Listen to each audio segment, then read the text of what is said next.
ஓம் ஸ்ரீ மகாபெரியவா சரணம். தெய்வத்தின் குரல் இரண்டாம் பாகம். தலைப்பு வேத மதம். நிருக்தம். அத்தியாயம் 92. நிருக்தம் வேதத்தின் காது. நிருக்தம் என்பது வேதத்துக்கு அகராதி, அதாவது டிக்ஷனரி. அகராதி என்பது கோஷம் என்று சம்ஸ்கிருதத்தில் சொல்லப்படும். அமரகோஷம் என்று பிரசித்தமான அகராதி இருக்கிறது. நிகண்டு என்றும் சொல்வதுண்டு. தமிழிலும் நிகண்டு என்றே சொல்வர்.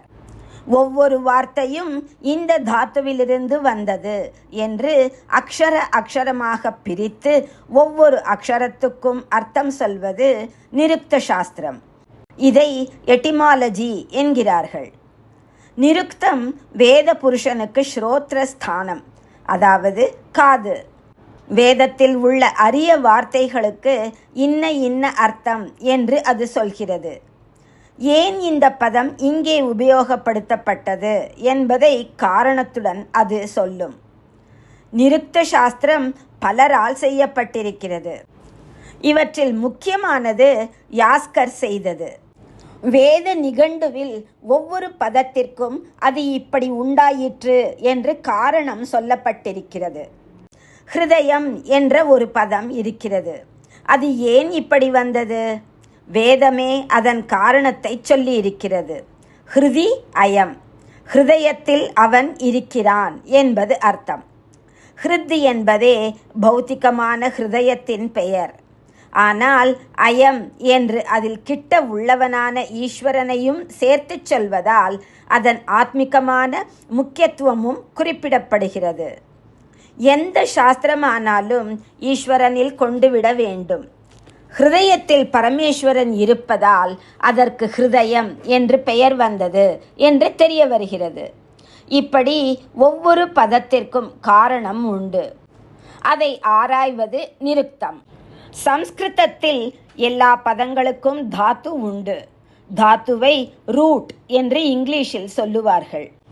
இங்கிலீஷில் கிரியாபதங்களுக்கு வேர்ப்ஸ் தாத்து உண்டே தவிர பெயர் சொல்களுக்கு நவுன்ஸ் தாத்து இல்லை. சம்ஸ்கிருதத்தில்தான் பெயர் சொல்லுக்கும் இன்ன கிரியையால் இப்படி பெயர் வந்தது என்று தாத்து காட்ட முடிகிறது. அப்படி உள்ள பதங்களின் விகாரங்களை மற்ற பாஷைக்காரர்கள் எடுத்து உபயோகித்தார்கள். அதனால்தான் அந்த பாஷைகளில் பல வார்த்தைகளுக்கு ரூட் தெரிவதில்லை. அந்த பாஷைக்கே உரிய சொல்லாக இருந்தால் தானே சொல்ல முடியும். மணியை இங்கிலீஷில் ஹவர் என்று சொல்லுகிறார்கள்.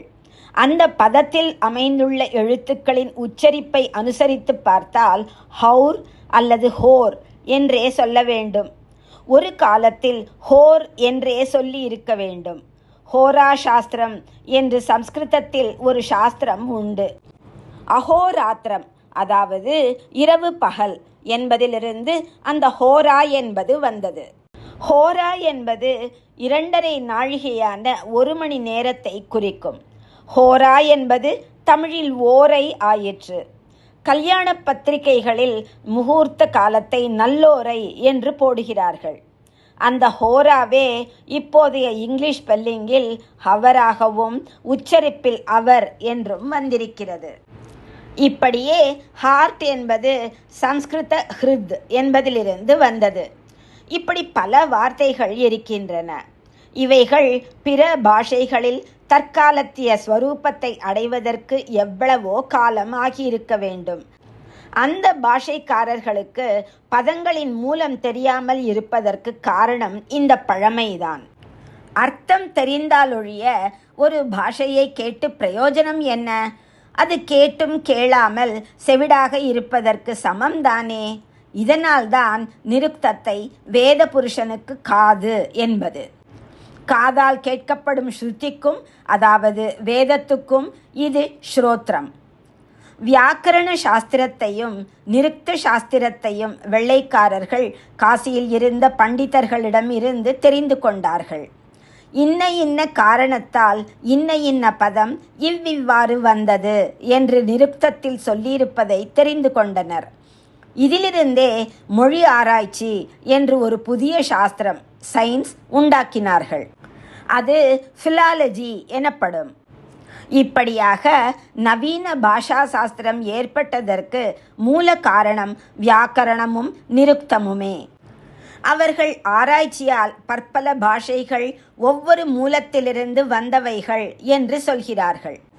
அந்த மூல பாஷையை பேசிய மனிதர்கள் இருந்த இடத்தில்தான் அந்த இனத்தின் ஆதி ஜனங்கள் இருந்தார்கள் என்றும் அப்புறம் பல இடங்களுக்கு பரவினார்கள் என்றும் சொல்கிறார்கள். சம்ஸ்கிருத மூல பாஷைக்காரர்களின் ஆதி இடம் பற்றி அபிப்பிராய பேதங்கள் இருக்கின்றன. ஏதாயிருந்தாலும் நமக்கு கவலை இல்லை. நாம் எல்லாம் நம்முடைய ஊரே என்ற கொள்கை உடையவர்கள். யாதும் ஊரே, ஸ்வதேசோ புவனத்ரயம், 3 உலகமும் நமக்கு சொந்த நாடுதான். பல இனம், அவற்றுக்கான பல மூல பாஷைகள் என்று இவர்கள் சொன்னாலும் அத்தனை இனத்திற்கும் ஒரே மூல இனம் உண்டு. இவர்கள் மூல பாஷைகளாக சொல்வதற்கெல்லாமும் பொதுவாக ஒரே மூல பாஷை உண்டு என்பது நம் கொள்கை. நவீன ஆராய்ச்சிகளும் அதில் கொண்டுவிட்டு உலக ஜன சமுதாயம் முழுக்க ஒன்று என்று நிரூபணமாக வாக்தேவி அனுகிரகிக்க வேண்டும். ஓம் ஸ்ரீ மகாபெரியவா சரணம். ஜெய ஜெய சங்கர, ஹர ஹர சங்கர.